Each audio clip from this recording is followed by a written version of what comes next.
Halo teman-teman, terima kasih sudah klik video ini.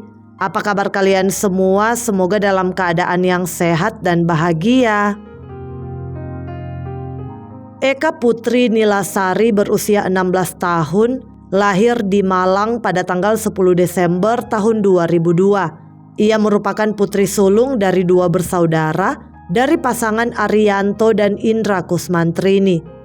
Eka dan keluarganya tinggal di Desa Sumbersuko, Kecamatan Lawang, Kabupaten Malang, Provinsi Jawa Timur.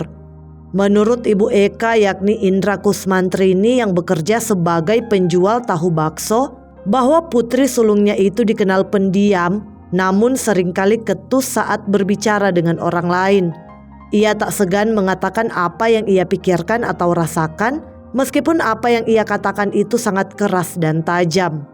Singkat cerita, meskipun sempat melewati beberapa masalah, namun Eka lulus dari SMP Ma'arif Lawang.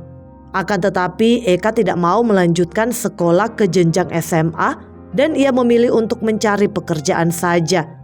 Keluarganya pun berusaha membujuk dan mensupport Eka untuk tetap melanjutkan sekolahnya. Keluarga tentunya berharap Eka tetap melanjutkan sekolah dan menimba ilmu setinggi langit. Namun Eka tetap kekeh bahwa dia tidak mau lanjut sekolah. Kemudian Eka yang tidak mau lanjut sekolah itu memutuskan untuk mencari pekerjaan di sekitar Lawang. Dan setelah beberapa waktu mencari, Eka pun berhasil mendapatkan pekerjaan di mana ia diterima sebagai penjaga toko di Pasar Lawang. Sempat kerja jaga toko di Pasar Lawang, dia tidak mau sekolah lagi, ikut teman-temannya, ungkap Indra Kusmantrini. Nah, karena mungkin pengaruh pergaulan yang bebas atau ajakan dari teman-teman, remaja berparas cantik tersebut juga seringkali tidak pulang ke rumah. Bahkan pernah Eka sampai 2 bulan tidak pulang dan tidak izin pada orang tuanya. Sebagai orang tua, ibu dan ayah Eka tentu saja sedih dengan pergaulan sang anak yang bisa dibilang cukup bebas. Mereka pun berusaha berbagai cara untuk mengingatkan remaja tersebut dan membujuknya untuk pulang ke rumah. Tak jarang terjadi perdebatan antara Eka dan orang tuanya. Mereka berusaha memberi pengertian kepada remaja tersebut untuk bergaul yang positif dengan teman-teman yang positif pula.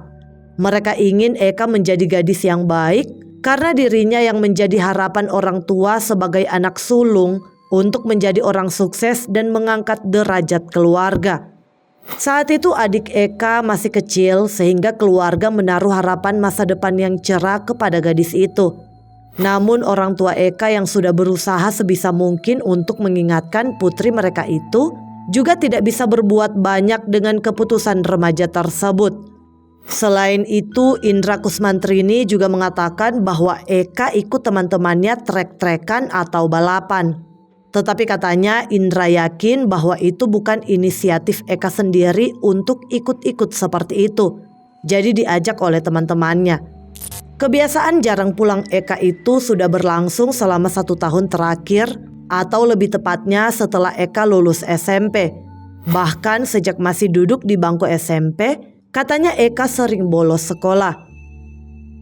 Singkat cerita, dalam pergaulannya, Eka kenalan dan berteman dengan seorang pria bernama Muhammad Madinatul Huja alias Donon berusia 17 tahun yang merupakan warga Dusun Ngawen, Desa Parerejo, Kecamatan Purwodadi, Kabupaten Pasuruan. Entah bagaimana mereka saling mengenal, namun Eka juga berteman dengan pacar dari Donon. Eka, Donon bersama teman-teman yang lain sering ngumpul-ngumpul dan minum miras. Kelompok remaja tersebut biasanya nongkrong pindah-pindah tempat di kawasan Purwodadi. Kemudian Eka yang dikenal seringkali ketus dalam berbicara membuat Donon sering tersinggung dengan perkataan gadis itu. Donon mengaku dirinya seringkali sakit hati lantaran Eka kerap mengejek dan menjelek-jelekannya. Entah ejekan apa yang Eka katakan kepada Donon, namun hal itu membuat Donon pun lama-kelamaan menjadi kesal. Kekesalan Donon makin menjadi ketika satu waktu Eka menyudutkan dirinya di hadapan pacarnya. Hal itu pun membuat Donon murka dan menyimpan dendam kepada Eka. Singkat cerita, pada satu malam, tepatnya hari Selasa tanggal 26 September tahun 2017, Eka, Donon bersama teman-teman mereka yang lain berpesta miras di area kelenteng Tridharma Pasuruan. Mereka tampak bersenang-senang dengan miras sampai sedikit mabuk. Meskipun Donon menaruh kekesalan kepada Eka, tetapi saat itu Donon bersikap biasa saja dan menikmati pesta miras mereka. Eka pun tidak tahu tentang Donon yang sebenarnya telah kesal kepada dirinya. Eka menganggap semua baik-baik aja, tidak ada masalah di antara mereka. Kemudian tak berselang lama, tiba-tiba sebuah mobil patroli polisi melintas di area tersebut. Melihat itu, sontak kelompok remaja tersebut langsung ketakutan dan segera bubar melarikan diri. Mereka lari tunggang langgang mencari tempat persembunyian untuk menghindari polisi. Meskipun sebenarnya saat itu polisi tidak terlalu memperhatikan karena kondisi yang cukup gelap, karena hari hampir larut malam. Sementara itu, di saat teman-teman mereka yang lain lari ketakutan menjauh sejauh mungkin dari area kelenteng, Donon justru memanfaatkan kesempatan tersebut. Di mana saat itu Donon langsung menarik Eka dan mereka berlari ke area persawahan dan bersembunyi di dalam sebuah gubuk untuk menghindari patroli polisi. Nah, kesempatan kedua dengan Eka itu sepertinya mengingatkan kembali sakit hati Donon selama ini. Dendam dalam hatinya terhadap Eka tiba-tiba muncul pada kesempatan tersebut. Masih dalam kondisi sedikit mabuk, keduanya pun mulai terlibat cekcok mulut. Lalu saat itu juga niat keji dari Donon muncul. Ia mengancam Eka untuk melayani hasrat nafsunya. Eka sempat menolak, tetapi Donon terus mengancamnya. Donon kemudian melucuti celana Eka dan keduanya hubungan badan di gubuk tersebut. Setelah merasa puas, hasratnya telah tersalur, tiba-tiba Donon mulai mencengkram leher remaja tersebut. Bahkan tak berhenti sampai di situ, Donon juga menganiaya serta menghantam kepala korban dengan sebuah batu dan sebatang kayu hingga kehilangan nyawa. Setelah memastikan korban sudah tidak bernyawa, pelaku Donon meninggalkan lokasi kejadian dan membuang celana panjang milik korban di bawah pohon bambu yang tidak jauh dari sana. Ia pulang tanpa penyesalan dan dengan perasaan puas karena hasrat serta dendamnya selama ini terhadap korban telah terbalaskan. Sementara itu, jasad korban ditinggalkan begitu saja di gubuk area persawahan tersebut. Nah, kasus ini terungkap ketika keesokan harinya, tepatnya hari Rabu tanggal 27 September, warga yang hendak ke sawah menemukan jasad Eka dengan kondisi yang sangat mengenaskan. Mereka pun segera melaporkan penemuan jasad korban kepada pihak kepolisian. Menerima laporan tersebut, tim Polsek Purwodadi dan Polres Pasuruan segera meluncur ke lokasi dan mengamankan TKP. Ketika ditemukan, kondisi jasad korban tidak berbusana dari pinggang ke bawah, serta mengalami luka serius seperti sayatan pada wajah dan sebagian paha pada bagian kiri. Di TKP, polisi mencari celana korban namun tidak ditemukan. Mereka pun mulai melakukan olah TKP dan mengevakuasi jasad korban ke Rumah Sakit Pusdikgasum Porong Sidoarjo guna dilakukan autopsi. Awalnya polisi sulit mengetahui identitas korban karena memang tidak ditemukan tanda pengenal apapun di TKP. Tetapi dalam penyelidikan, polisi yakin bahwa kasus ini merupakan kasus penghilangan nyawa karena kondisi korban yang jelas terdapat tanda-tanda kekerasan. Selain itu, polisi juga menemukan ada tetesan air mani di sekitar tubuh korban, sehingga polisi menduga bahwa sebelum dihabisi, korban sempat melakukan hubungan badan dengan pelaku. Apalagi celana korban juga hilang tidak ada di TKP. Dari hasil pemeriksaan pada jasad korban di rumah sakit, juga ditemukan air mani di area privasinya yang menguatkan dugaan penyidik. Sampel air mani tersebut kemudian diamankan guna dilakukan uji laboratorium. Tetapi Kasat Reskrim Polres Pasuruan saat itu mengatakan belum bisa pastikan motif dugaan penghilangan nyawa korban hingga menjadi korban pemerkosaan.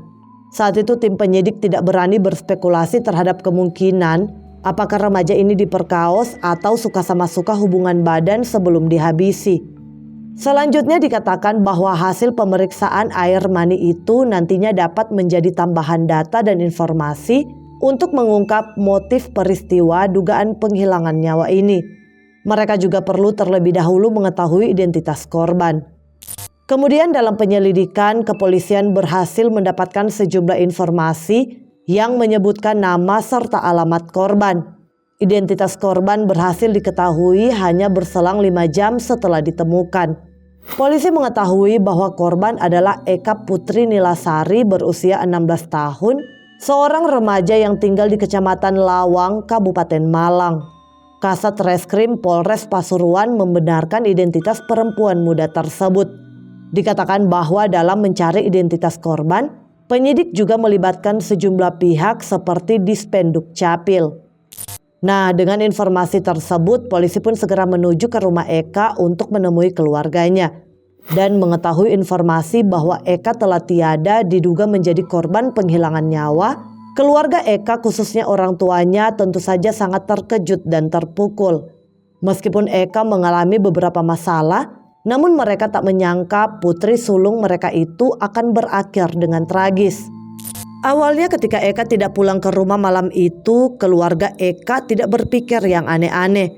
Karena seperti yang dikatakan oleh ibu Eka bahwa remaja tersebut memang jarang pulang ke rumah. Bahkan pernah sampai 2 bulan ia tidak pulang dan tidak izin pada orang tuanya.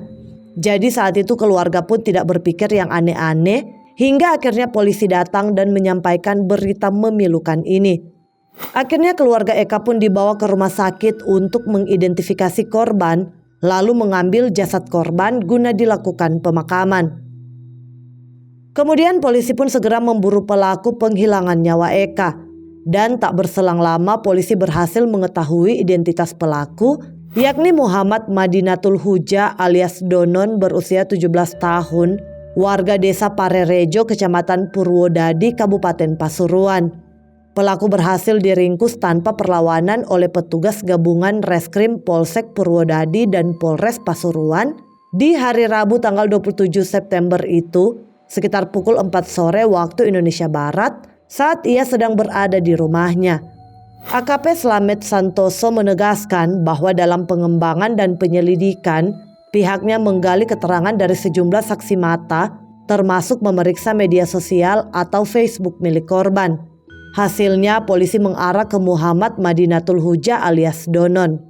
Bahkan sebelum tertangkap, pelaku yang masih teman korban ini sempat dikejar petugas di wilayah Malang. Namun dalam perkembangannya pelaku kemudian dikatakan bersembunyi di rumah salah satu kerabatnya di wilayah Purwodadi hingga akhirnya ia tertangkap saat berada di rumahnya. Petugas sempat kesulitan mengejar pelaku karena memang ia jarang berada di rumah. Nah, tertangkapnya pelaku ini sekaligus mengurai misteri tewasnya Eka yang sebelumnya ditemukan dalam keadaan mengenaskan di sekitar tempat peristirahatan petani yang ada di tengah persawahan. Pelaku pun mengakui perbuatannya yang telah menghabisi nyawa korban sendirian tanpa bantuan orang lain. Namun sebelum dihabisi ia mengaku memaksa korban untuk hubungan badan dengannya. Awalnya saya cengkram lehernya dengan kayu, lalu wajahnya saya hantam dengan batu. Saya melakukannya karena kesal dengan korban yang kerap mengejek dan menjelek-jelekan saya. Hati saya juga kian panas pas tahu dia menyudutkan saya di hadapan pacar saya, ungkap Donon. Dengan pengakuannya itu, Donon pun ditetapkan sebagai tersangka dan menjadi tahanan. Kasus ini kemudian dilimpahkan ke Polres Pasuruan untuk dilakukan pendalaman. Pelaku juga mengarahkan polisi ke tempat di mana ia membuang celana korban dan selanjutnya celana tersebut diamankan sebagai barang bukti. Akhirnya kasus ini pun dibawa ke persidangan yang digelar pada bulan September tahun 2018 di Pengadilan Negeri Bangil. Akibat perbuatannya pelaku pun dijerat dengan pasal 338 KUHP dan dijatuhi vonis hukuman selama 14 tahun penjara. Sementara itu keluarga Eka melalui sang ibu yakni Indra Kusmantri ini mengaku sedih dengan kematian tragis putrinya itu. Namun katanya ia juga tidak mau menuntut ataupun menuduh siapapun atas kejadian yang menimpa Eka. Indra mengaku pasrah dan menyerahkannya kepada Tuhan. Nanti juga ada balasannya masing-masing, ujarnya. Oke guys, sekian dulu ceritaku. Sampai jumpa di video selanjutnya. Bye.